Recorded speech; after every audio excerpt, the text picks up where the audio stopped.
June 14, 2005, I was an assistant driver in a heavy equipment transporter truck. I remember looking down and seeing the blue and the purple wire. And I called it in on the radio, said IED, it went off. They asked me to repeat it, so I did. That's when the second one went off. The second one did damage to me. It caught my fuel tanks on fire and eventually caught me on fire. I heard my skin sizzling. I seen the flames coming off my uniform. I remember the medic trying to stick me with an IV. That's when they put me in the coma over in Iraq. I didn't know the full extent until I actually got down to Brooks Army Medical Center in Texas. The first time I saw him, it was a horror scene, is all I can.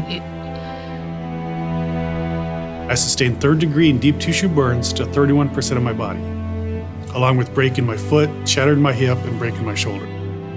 And they're throwing all this information at you, and the only thing I'm doing is looking at this person who does not look anything like the man I married. There was a therapist that would come in my room every day to take me to therapy.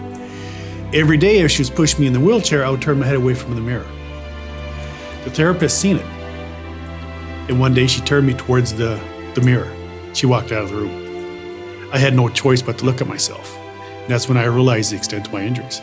That's when I realized I wouldn't be back in the fight, so to speak.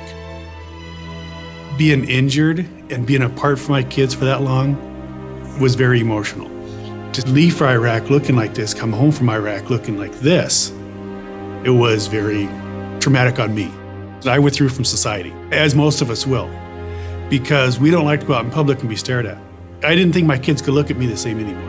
I was very hesitant to come home to see them. How can my kids and my wife, or especially my wife, how can she be intimate with the monster? How can my kids want to be seen with the monster? That's how I see myself, as a monster.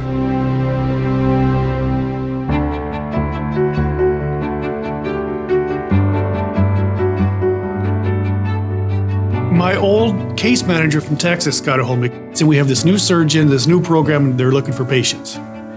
And I said, well, how much is it going to cost me? And she said back, nothing, it's free. They set it up for my wife and I to fly out. And so we met with them and met with the doctors and went back to Minnesota. And we decided to come back June of '09. And that was my first surgery. The doctor, Mike, told him, I am your canvas. Go ahead. Well, I've got a new nose from Operation Men. They've done some hand surgeries. They've done some little tweaking here and there on the scar tissue. Operation Man has just done miracles. They give me life. They've given me life back.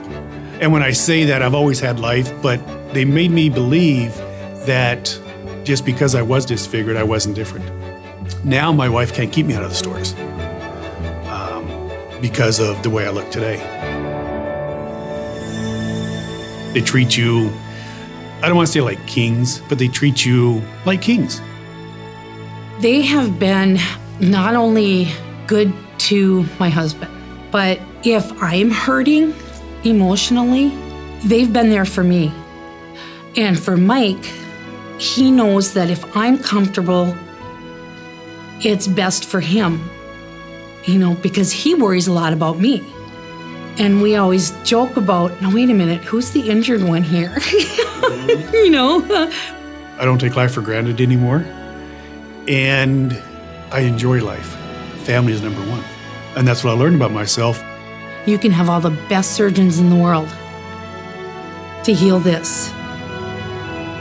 But if you can't heal this, what good does it do? So when you have it all working together, you have Operation Men. Every one of Operation Men's patients is rich with pride. Proud enough to serve our military, proud enough to go to combat. Come home, being disfigured, we're still proud.